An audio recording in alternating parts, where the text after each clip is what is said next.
After a number of years, and after Operation Paperclip, it served its purpose and integrated the Nazis into the military-industrial complex, the LOC was handed over to the Americans. When approaching the moon from Earth in an electrogravitic craft, you will find the moon will be at a distance, and then it will grow very quickly in front of you. And then the next thing you know, you are above the surface. You will then fly in the electrogravitic craft at breakneck speeds, except you don't feel inertia. You find yourself hugging maybe 90 feet, 300 feet above the lunar surface, going at incredible speeds until you reach a crater. And then you find yourself orbiting a crater. The person piloting the craft radios in, requesting permission to land. You don't see anywhere to land. All of a sudden, a little haze kind of occurs, and then there's a base. It's the Lunar Operation Command. And as you fly down and over, there is a control tower where they control the air traffic. As you fly around this base to make your final approach, you see a secondary crater. And as you fly down into that crater, it's fairly deep, and you end up popping out into a lava tube section where you immediately see a giant building built into the middle of that lava tube that blocks it. And it's built kind of like the shape of a bell. And it looks like the outside of a battleship almost, the way it's built. You then fly in and land in the bay, and you're now at the Lunar Operation Command. Well, some of the testimony that's come to me over the last year in particular has been nothing short of startling in terms of the degree to which the space program, the secret space program, has expanded. I've talked to people who have said that there is and has been an ongoing extrasolar planetary colonization program that's been going on for decades and decades. I mean, to the point where one of the people who had actually gone, and this was the claim that he made, that he was on a warp-capable spacecraft that went from here to the edge of the Andromeda Galaxy in 20 minutes. And that when they got there, they located at least 8 Earth-like planets in some of the star systems along the edge of the galaxy.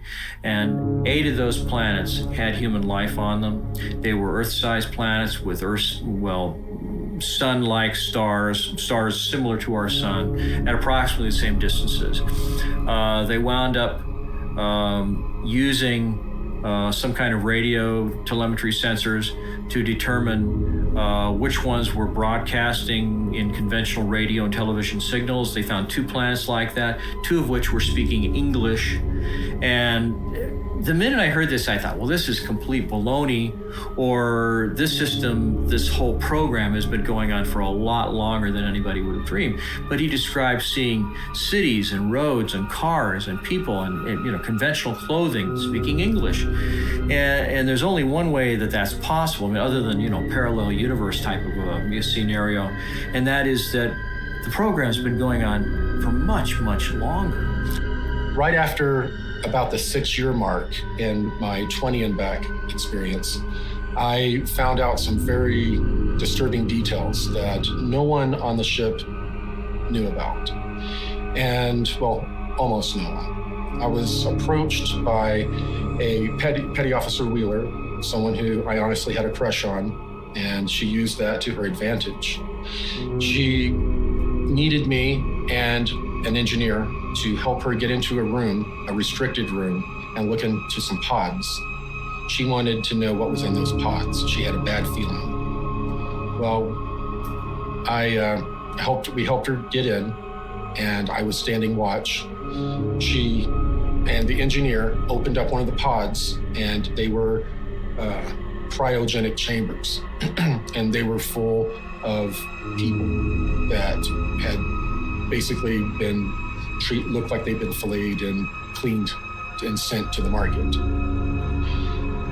While I saw this a little bit from a distance, gas was escaping from this pod, and it overcame the petty officer and the engineer, and they collapsed. And as I was turning to run through the door I was watching through, I collapsed. After I came to in the sick bay, they had explained that the two others had died in the accident and that I was being held for debriefing. I was then debriefed, told not to repeat the information to anyone else. If I wasn't a valuable intuitive empath, my fate would have been much different. So they sent me back to my regular duties and told me that from time to time I was going to be pulled over to work on a different deck on a different project. And this project was basically a galactic slave trade. It turned out that for many decades, while we were developing technology to try to fight some of the negative ETs, there were extraterrestrials that were coming into our solar system, were coming to our planet, would swoop down and kidnap people and leave, and then take them and trade them off into some sort of galactic slave trade that's going on. After a while, the benevolent powers that be decided, you know what, this is a commodity. If we start calling our own people and trading them off to these extraterrestrials, we can get trinkets, we can get technology, we can get biologicals, and that's what happened.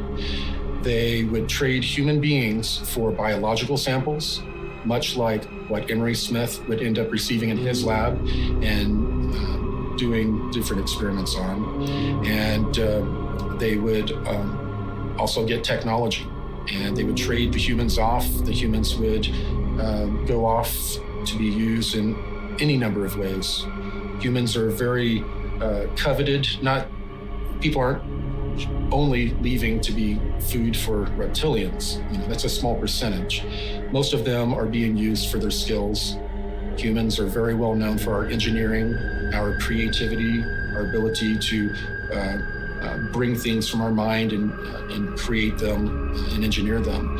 And strangely enough, we're coveted and used in that fashion. So the Cabal group has been basically utilizing human beings as a resource.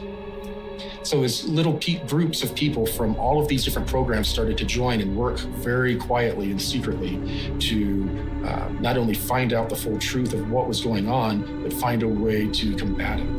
The SSP Alliance is a very small fraction of the overall secret space program or secret space programs, under 1%. So the only technology that they have is what they brought with them when they defected.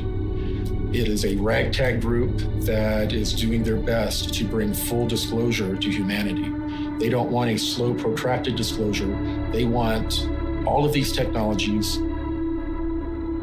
given to all of humanity at once, not to any one group, any one country, to everyone at once. And that is what the Secret Space Program Alliance has been working for.